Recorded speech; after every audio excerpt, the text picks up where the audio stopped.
Henry N. Jackson School of International Studies at the University of Washington presents World Focus, a continuing series on international political, social, economic, and cultural issues.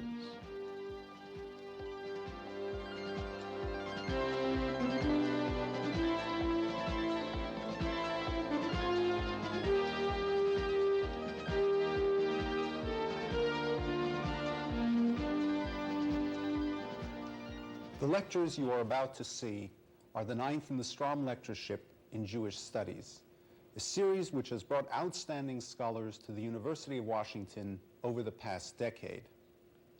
2 of the series have been published and won international recognition as original contributions to scholarship. They are Yehuda Bauer's The Holocaust in Historical Perspective and Yosef Chaim Yerushalmi's Zachor, winner of the National Jewish Book Award for work in history. This year's lecturer, Aharon Appelfeld, was born in Czernowitz, Bukovina. In the Nazi sweep east, his mother was killed and he was transported to the labor camp at Transnistria, from which he soon escaped. He was 8 years old. For the next 3 years, he wandered the forests, keeping what he calls the sweet secret of his Jewishness. Sometime in 1944, he was picked up by the Red Army, served in field kitchens in the Ukraine, and after the war, made his way to Italy. In 1946, he emigrated to Palestine.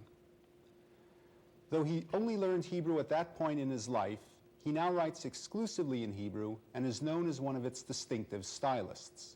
A professor of Hebrew literature at Ben Gurion University in Beersheba, his published works include 6 collections of stories, a book of essays, and 7 novels, of which 4, Badenheim 1939, The Age of Wonders, Tzili, The Story of a Life, and The Retreat have been translated into English.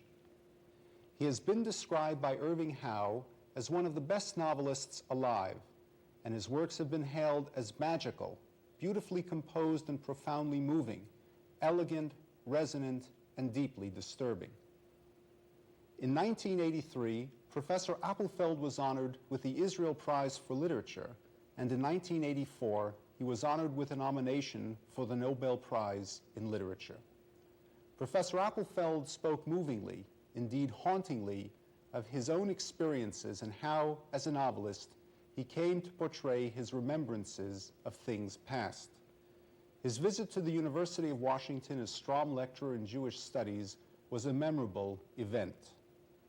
Those present sat in silence as Professor Appelfeld spoke of writing about the Holocaust, a novelist's reflections. As several members of the audience said to me after the lectures, we had the feeling of being in the presence of greatness. I can only agree. Good evening, ladies and gentlemen, dear friends.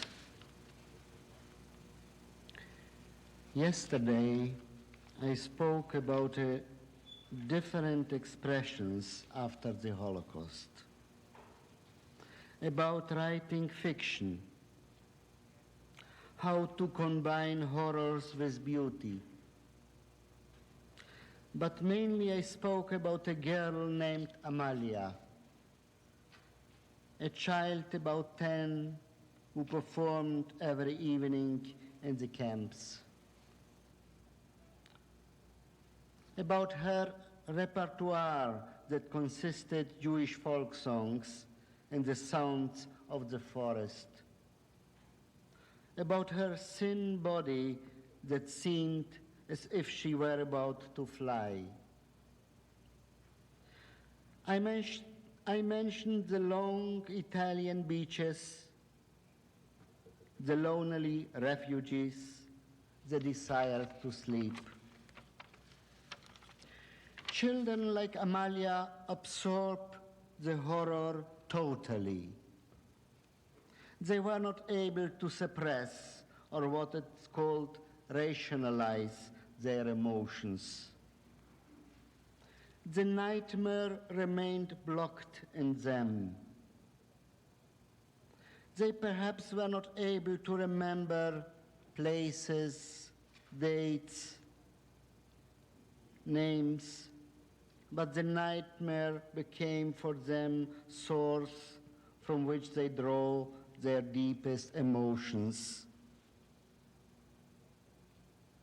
I mentioned that art by its very nature needs the raw field of unconsciousness, blindness and innocence.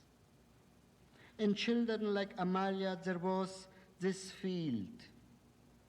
They created the melody, their own melody, in which past and present were bound together. I said that art cannot restore ruined life, create religion, or bring religion alive. But perhaps it can, by modest means, to revive the secrets of the eye, which were damaged by demonic external powers and suppressed by the victims themselves, and perhaps turn those secrets into melodies, which were always the magic power of life. Tonight, I would relate to a feeling, a guiding, a continuing feeling, which molded my generation and me. It was in the spring of 1946, a year after the end of the World II, when we too, together with the flow of refugees, children of 13, 14 years old, small and skinny, without language or clothing, arrived in Palestine. All that we had gone through during the long years of the war was blindly and silently locked within us, quite unrelated to our consciousness. Of course, we knew that we had escaped, but there was nothing in this knowledge which could heal the insult of our childhood. The insult was silently repressed in the very depths of our souls. From whence had we come? And what are we doing here? It seemed to us a new kind of wandering, and we were like leaves swept up in the stream. The war had taught us that man is not his own master. Will is an illusion. Only blind instinct sometimes guided your way. In the meantime, we found ourselves dispersed among the farms. After years of wandering and suffering, the country looked like a vast place of rest, stretching you into a deep sleep. And this, in fact, was our desire, to sleep for years, to be forgotten and reborn in this wonderful, under this wonderful blue skies. But there was someone who would not allow this desire to be fulfilled. He asked questions, and these had the bad sound of condemnation. What really happened there? And how was it that you were saved? What could we boys of 13, 14 do with so many memories? Relate to them, relive them, repeat them in our minds. It all seemed so much beyond us. The questions from the outside did not help. They were questions of reason, unconnected with the world we had come from. As if, for instance, you had asked for information about a vast hell, or by contrast, about eternity. We learned to keep quiet. It was not easy to be quiet, but it was a good solution for all of us. For what, after all, was there to tell? Even for ourselves, the whole bitter experience began to seem like a kind of fabrication which was not worth believing.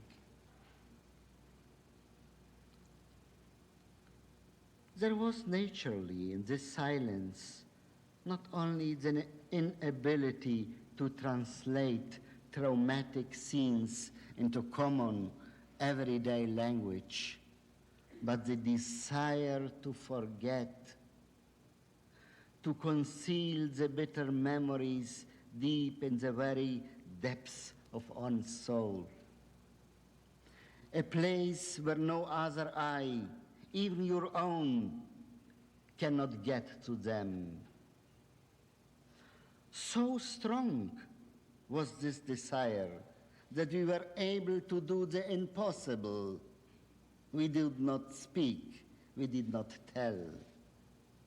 It was an order which did not come from the outside. What didn't we do to conceal the dark secret? We restrained ourselves from telling anything which may have revealed our having been there. The little worms contained in the few words we had brought from our home evaporated. We acquired a handful of Hebrew words which would serve us a cover and a camouflage, so that no one will detect the imprints of suffering. The instinct of life led us well on this tortuous way. Gradually, we lost the signs of miserable suffering. We were like youngsters from the agriculture settlements, sun-tamed, strong, absorbed in our daily tasks. They ceased asking us where we came from and how, and we were glad that we were no longer bothered with this question. Of course, there were the dreams at night, and these oppressed us greatly. And here the old terrors were upon us in full force. Sharp, gnawing, as in only possible in the naked nightmare. But the instinct of forgetfulness, if it may be called so, reached us even there. And lo and behold, we stopped dreaming. A wide expanse of life without more fetters was spread out before us, as if we had been born here. We were like one of the indigenous plants on the top of these hills. And so the first year went on. It seemed as if we had forgotten everything. We grew up and our bodies grew stronger. The calm of the earth, the breath of the trees, and the plentitude of clear blue skies shaped and renewed us. Everything that had happened to us, we understood, if we understood it at all. It's a bitter experience about which one does not think more. Together with the smell of the earth, we absorbed the first written Hebrew words. The Jewish language, new to us, was absorbed readily within our forgetfulness. We cast off without any regrets the few words we had brought from home, as one casts off an old and worn out garment.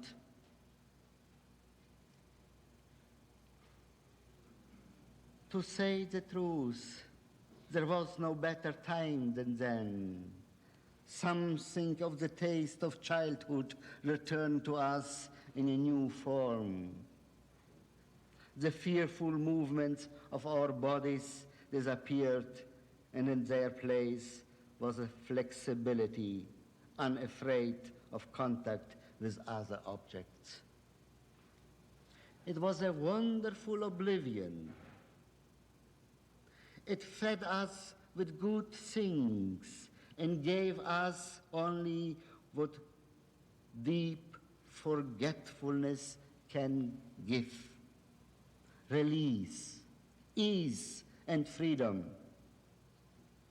Perhaps that is how birds feel between heaven and earth.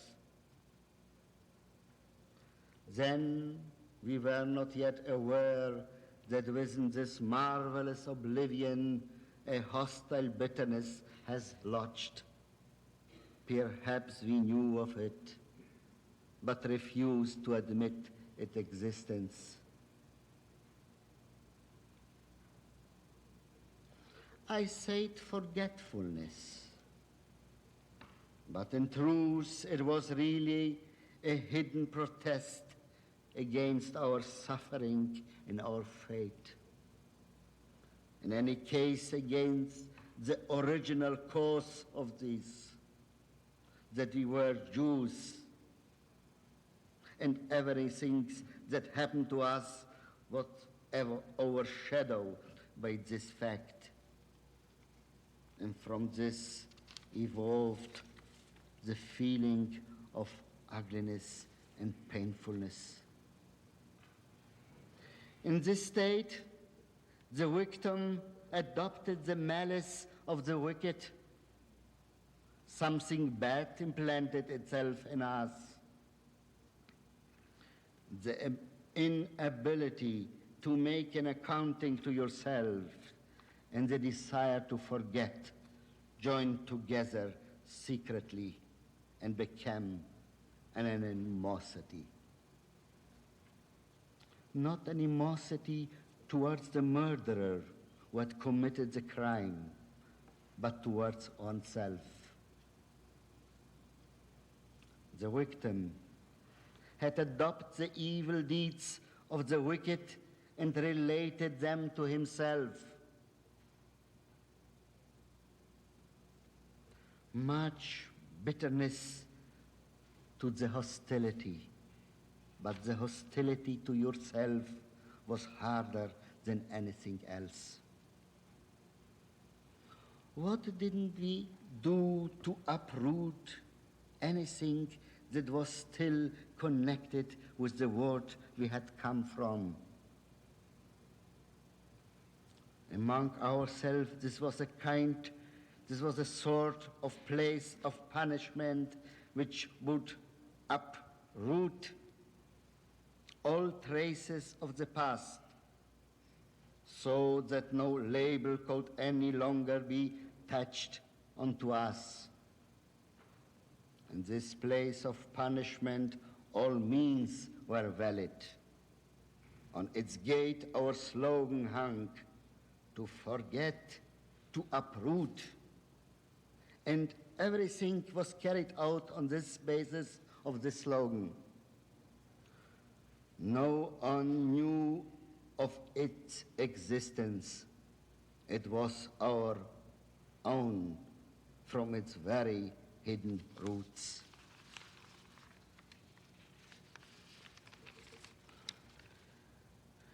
The years 46, 48 were the heroic years of the country. The country was full of activity, hope, and useful optimism. And despite the heavy war against the Arabs, festivity was everywhere. Even grief became festive. Among many slogans, there was one slogan that was repeated very often: never again like sheep to the slaughter. It was supposed to be a national slogan. Whenever that slogan was repeated, it brought to our ears the evil ring of accusation. What had we not done to become healthy and strong? It was first of all a struggle against our weak bodies. As we could not punish our souls, so we punished our bodies.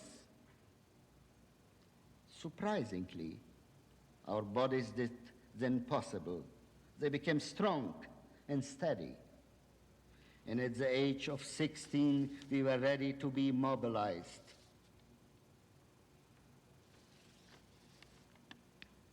Our battle with ourselves succeeded. Some of us became brave soldiers, brave generals. And then came years in the army, years of complete forgetfulness, full of activity. And so we were again reborn. Gradually we have changed our names, lost our accent, and became part of a growing army. It was a strange army. Outside we fought with Arabs, but inside we fought with our memories, with our feelings, with our nightmares and horrors. The external battle was easy, the easy one.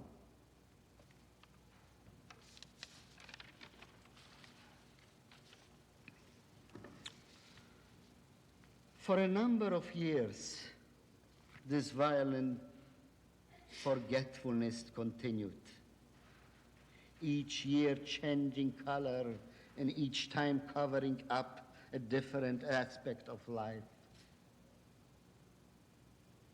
And the moment a memory or a glimmer of a memory will show signs of emerging, we would fight it as if it were a demon.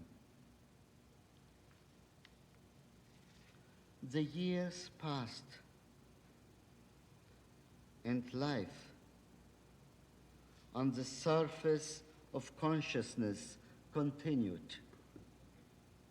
It was a life without the dimension of darkness, a life built on a sort of fallacy. We knew that something within us, warm and dear, had been lost on the way to this oblivion. Something that we could not estrange ourselves from: parents, scenes of childhood, and the spell of the tribe. Without these, what indeed we were, merely a feather floating on the surface of the consciousness. I said that we knew it, but it was a late awareness. We were already in that anonymous area from which there is no retreat, and every return was like returning from a belligerent front. This oblivion was so deep that when the time came that we were awakened as from a slumber, the shock stunned us. So far had we wandered from our true selves,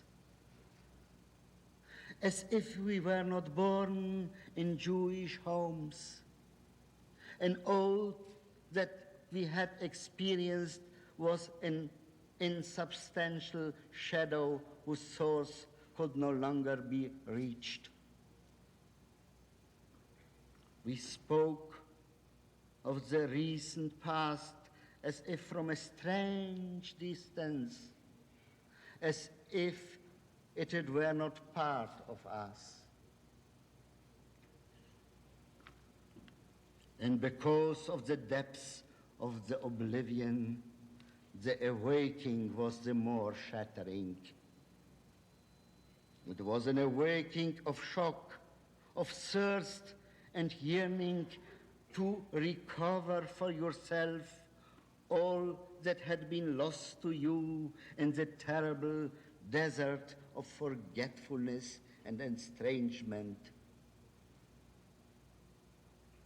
It seems to me that only now have we grasped to the first time to what nameless distance we have exiled ourselves, as if during all those years we were imprisoned by invisible enemies who prohibited us from any contact with our own secrets.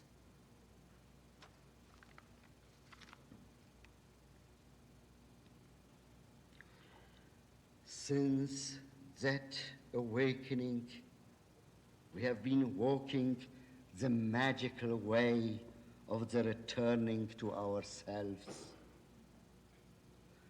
Sometimes I feel that it is summer and we are returning to the folds of our childhood, to the everlasting tree opposite the balcony. But sometimes it seems like autumn, and you see your parents and they are young and full of wonder of youth. But then at other times it seems not like autumn, but like winter, and you are returning to your grandfather's house where belief still remains in all its wonder, and the snow is only an outward symbol of the smoothness of the face. And those the train raises one, it raises inwards, and on the way collects the faces and the years. And while it is inwards and is traveling, the wonder does not cease. Everything is so familiar, familiar up to the valley of the years. And the writer, who by the very nature of his art is absorbed in introspection, is surprised that on this way he reveals not only himself, but also the lost souls of his tribe, yet were mocked and pushed back and lost in the oblivion.